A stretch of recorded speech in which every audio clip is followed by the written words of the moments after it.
Lucas ko, Ricard, di ako inom kape. Hindi ka inom. So, dito yung pinag-check-inan namin sa Mercure Hotel sa Jebel Hafid. Bago kami mag-pack up, pakita ko ulit yung labas. Kasi ang ganda ng araw. Kain muna kami bago kami bumiyahe ng another 2 hours and 30 minutes going back to Corfacan. Tapos palit kami saglit ng damit. Tapos punta kami ng Hanging Garden sa Kalba, bagong tourist spot. Breakfast ko Monday. At breakfast naman ni Baby Alia is a pizza. Kumakain siya ng pizza. Habang ako kumakain ng Monday para may lakas mag-drive for 2 hours, more than 2 hours.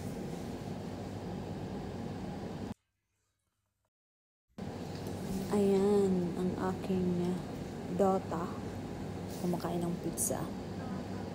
Ito ang aming higaan. Mercure Hotel. Mami, saan all magalit mo? Paborito niya pizza. Saan? O kami visit. So, ito na. Check out na. Pabalik na kami ng Corfacan. Ito yung tinuluyan namin na hotel sa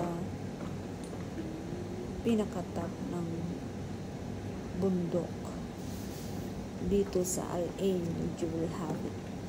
Babalik ulit kami dito. Ang lamig dito, guys, ang lamig. Kaya hindi kami nakapag-swimming kasi sobrang lamig. Nagdala pa kami ng swimsuit namin para mag-swimming. Pero hindi kami nakapag-swim. Di pa nga kami naligo niyan eh.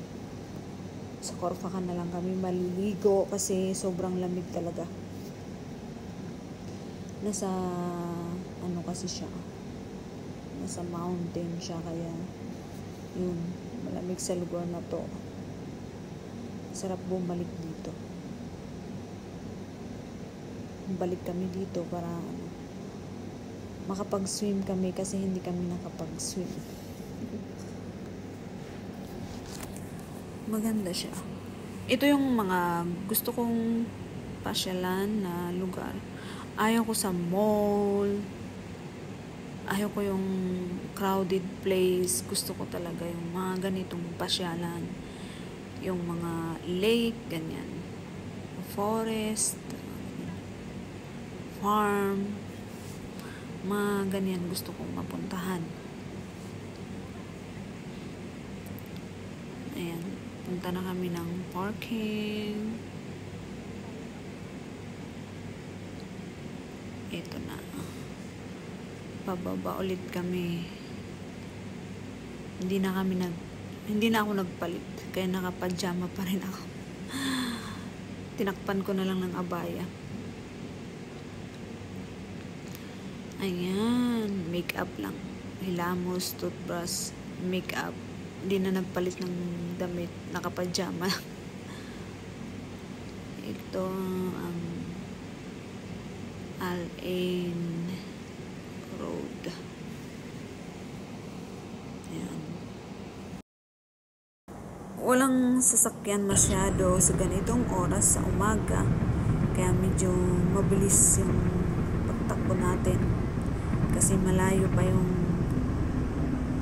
tinitirhan namin. Malayo yung bahay namin to Corfacan. Al Ain to Corfacan. Almost more than 2 hours. 2 hours and like 30 minutes ganyan.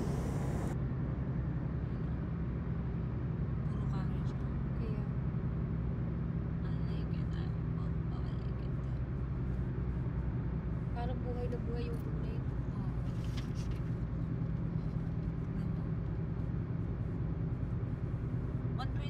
speed